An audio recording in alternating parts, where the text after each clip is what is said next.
వి gold trusted gold buyers తాకట్టులో ఉన్న బంగారాన్ని విడిపించి ఈ రోజు ఉన్న మార్కెట్ ధరకే కొనబడును. మరిన్ని వివరాలకు సంప్రదించండి 77107720. ప్రస్తుతం మనతో పాటు ఎక్స్-ఐఏఎస్ మరియు లిబరేషన్ కాంగ్రెస్ పార్టీ అధ్యక్షుడు విజయ్ కుమార్ ఉన్నారు. ఆయనతో మాట్లాడు. ఈ ప్రెస్ మీట్ పెట్టడానికి ముఖ్య కారణం ఏంటి? అంటే కావాలనే గవర్నమెంట్ యూనివర్సిటీస్ క్లోజ్ చేస్తుంది అంటారు గవర్నమెంట్?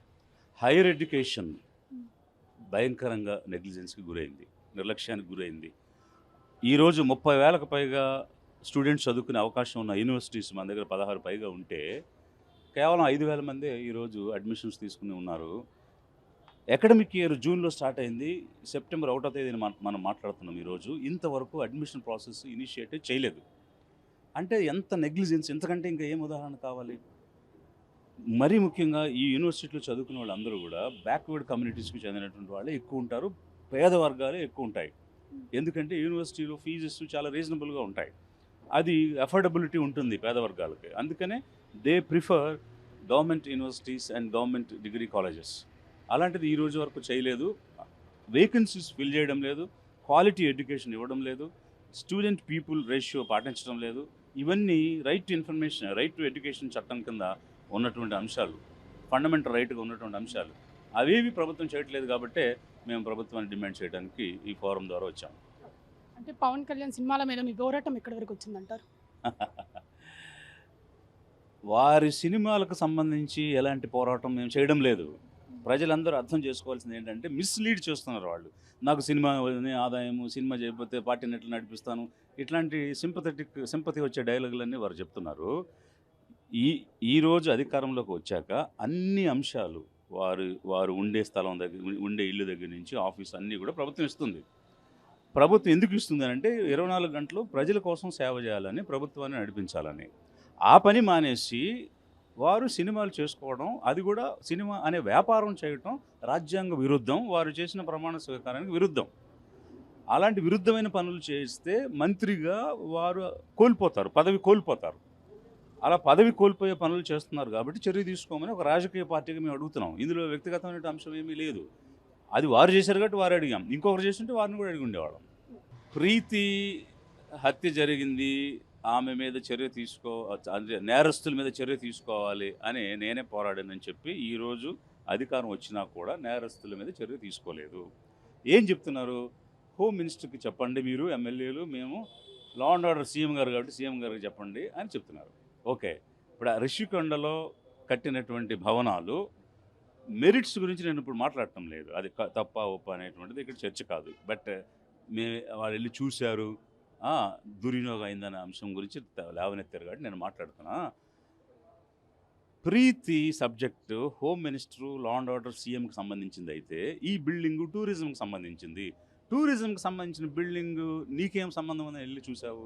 పంచాయతీరాజ్ మంత్రిగా, సివిల్ సప్లైస్ మంత్రిగా మనోహర్, మీరిద్దరు కలిసి టూరిజం సబ్జెక్ట్ మీదకి ఎందుకు వెళ్ళారు? మీరు ఎందుకు మాట్లాడారు? ఆ భవనం ఎందుకు ఇన్స్పెక్ట్ చేశారు? మీకేం సంబంధం? ప్రీతి సబ్జెక్ట్ సంబంధం లేనప్పుడు ఈ బిల్డింగ్తో మీకేం సంబంధం ఉంది?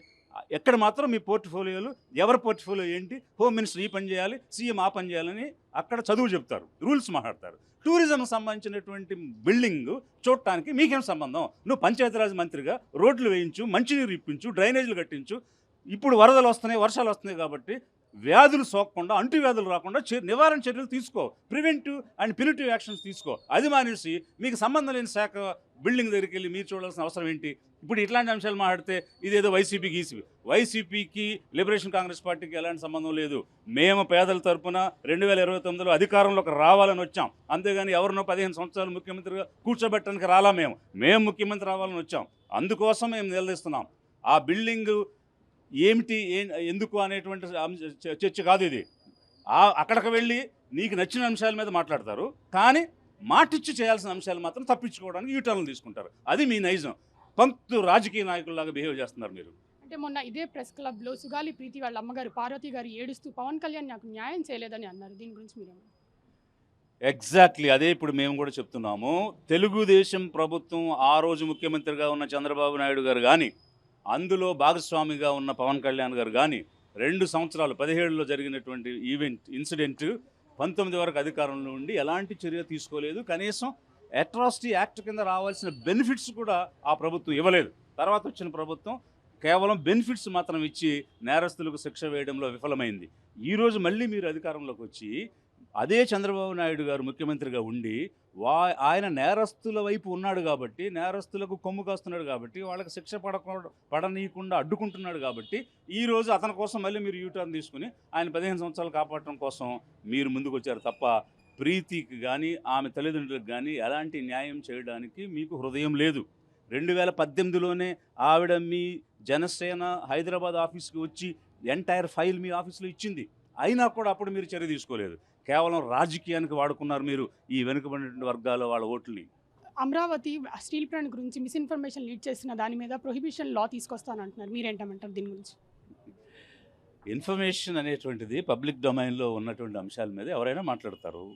ఈరోజు ఒకవేళ రాంగ్ ఇన్ఫర్మేషన్ ఏదైనా ఇచ్చుంటే దాని మీద ఏ రకమైన చట్టాలు ప్రభుత్వం తీసుకురావాలనుకుంటే తీసుకురావచ్చు. కాకపోతే ఆర్టికల్ 19 ప్రకారం ఫ్రీడమ్ ఆఫ్ స్పీచ్ అనేటువంటిది ఈ పౌరులందరికీ ఉంది. Subject public order, decency and morality అనేటువంటి కండిషన్స్ ఉన్నాయి. ఇదే ఆర్టికల్ కింద ప్రెస్ కూడా పనిచేస్తుంది, మీడియా కూడా పనిచేస్తుంది. ఈ మీడియాకు ఉన్నటువంటి స్వేచ్ఛ కూడా వ్యక్తిగతంగా రాజ్యాంగం ఇచ్చిన స్వేచ్ఛలో భాగమే అని సుప్రీంకోర్టు పలుమార్లు చాలా స్పష్టీకరణ చేసింది. మరి అలాంటి సందర్భంలో సుప్రీంకోర్టు చెప్పిన దానికి వ్యతిరేకంగా చట్టాలు తెచ్చే అధికారం ఏ ప్రభుత్వానికి లేదు, అలాంటి సాహసం చేయలేదు అని నేను అనుకుంటున్నాను. కెమెరామెన్ శ్రీతో అథా మొహమ్మద్, ఆర్టీవీ, విజయవాడ. తెలుగులో న్యూస్ కి ఫాస్టెస్ట్ యాప్ ఇప్పుడు టోటల్లీ న్యూ అవతార్లో జస్ట్ 5 సెకండ్స్ లో కంప్లీట్ న్యూస్.